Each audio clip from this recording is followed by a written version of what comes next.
கலங்குறீங்க? Mic கொடுங்க. எதுக்கு mic கொடுங்க? ஹாப்பி. ஒரு நிமிஷம் mic mic mic mic mic mic வேண்டாமா? ஏங்க துப்பாக்கி வேண்டாங்கிற மாதிரி சொல்றீங்க. எதுக்கு மைக் வேண்டாங்க? வாங்க கம்மியார். எதுக்கு? ஏன் என்னாச்சு? இங்க வாங்க. சரி ஓகே. தமிழ் பெண்களுடைய சிறப்பு என்ன? உங்களுக்கு ஒரு பரிசு கொடுத்துருக்கோம். அது நீங்க பேசுனது பிடிச்சிருந்ததுனால. தமிழ் பெண்களை பார்த்துதான் நானும் ஒரு தமிழ் பெண்ணா இருக்கணும்னு ஆசைப்பட்டேன். ஓகே. ஆனா எனக்கு திருக்குறள் எல்லாம் கத்துக்கணும்னு ஆசை. அப்ப நான் சொல்லுவேன், ஆனா ஒரு நோட்ல ஒரு நாளைக்கு ஒரு லைன் எழுதி கொடுங்க, நான் டெய்லி அதை எழுதி எழுதி எழுதி கத்துக்கிறேன் அப்படின்னா. ஒரு வருஷமா சொல்லிட்டு இருக்கேன், செஞ்சே தர மாட்டேங்கிறாரு. அவர் ஒண்ணுமே சொல்லல என்ன பத்தி. யாரு? சொல்லுங்க. ஏங்க இவ்வளவு கேக்குறாங்க, இதுக்கப்புறமா சொல்லுங்க. தமிழ் ஆண்கள் எல்லாருமே இதாங்க. ஏன்னா நமக்கு கிடைக்கிற பொம்பளை பிள்ளைங்க எல்லாம் அப்படி அமைஞ்சு போறதுனால கூட அப்படி இருக்கீங்களோ என்னமோ தெரியல. இல்ல இதா என்னதான் சண்டை வந்தாலும் நான் 2 நாள் பேசாம இருந்தாலும் அவன் உடனே ஏன் என்ன ஏது உடனே பேசுறோம். என்ன அது அடுத்த செகண்ட்ல நான் அதாவது நான் ஏதாவது காலையில ஏதாவது பிரச்சனை ஆபீஸ் போயிருந்தாலும் அடுத்த செகண்ட் என்ன சாப்பிட்டியா என்ன எது சாப்பிடல சரி நான் கேட்கவே மாட்டேன். அவதான் ஃபர்ஸ்ட் சாப்பிட்டாச்சு கேட்கவே மாட்டாங்க.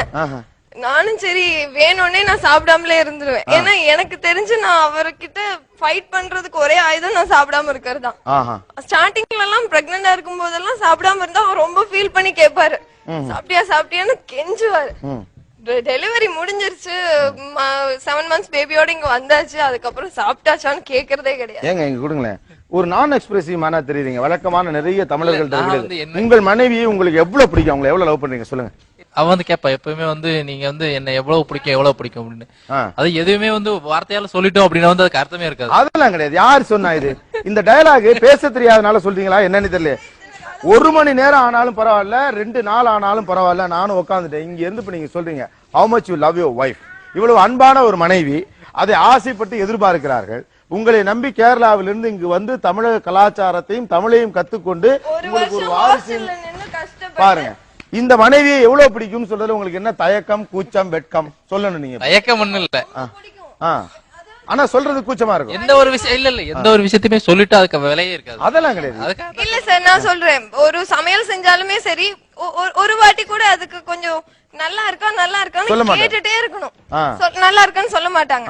சரி ஒரு புது ட்ரெஸ் போட்டா சரி எதுவுமே உள்ளே வச்சிட்டு இருப்பாங்க, அது நமக்கு தெரியுது. ஆனா ஒரு வார்த்தை சொல்றதுல என்ன இருக்கு சொல்லுங்க. இந்தாங்க உங்க மனைவி எவ்வளவு பிடிக்கும் சொல்லுங்க. கொடுங்க. இல்ல நீங்க அவர்கிட்ட தெரியும். அனு என்னன்னு இல்ல எங்களுக்கு தெரியாது, எனக்கு தெரிஞ்ச அனுப்ப உங்கள் மனைவி உங்களுக்கு எவ்வளவு பிடிக்கும்? எவ்வளவு பிடிக்கும்னா எனக்கு அதாவது என்னோட உயிருக்கு மேல அந்த அளவுக்கு பிடிக்கும்.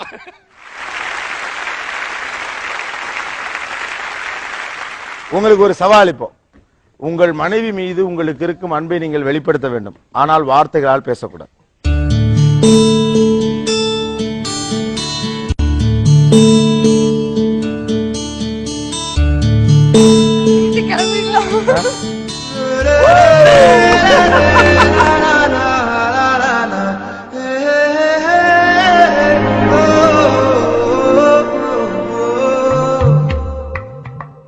லவ்லி கப்புள் வீட்டுல போய் சுத்தி போட்டுக்கங்க. All the very best. நீடோழி வாழ நீயா நானா எல்லாரும் சார்பாக வாழ்த்துக்கிறது. ஏன்னா ஒரு பெண்ணுக்கு அந்த ஆசை இருக்கும். உங்களுக்காக இவ்வளவு டெடிகேட்டடா அவ்வளவு வந்திருக்க பொண்ணுக்கு வேற என்ன முடியும்? உன்னை எனக்கு பிடித்திருக்கு என்பது ஏதாவது ஒரு வார்த்தை சொல்லணுமா இல்லையா? Okay, all the best. நல்லா நிறைய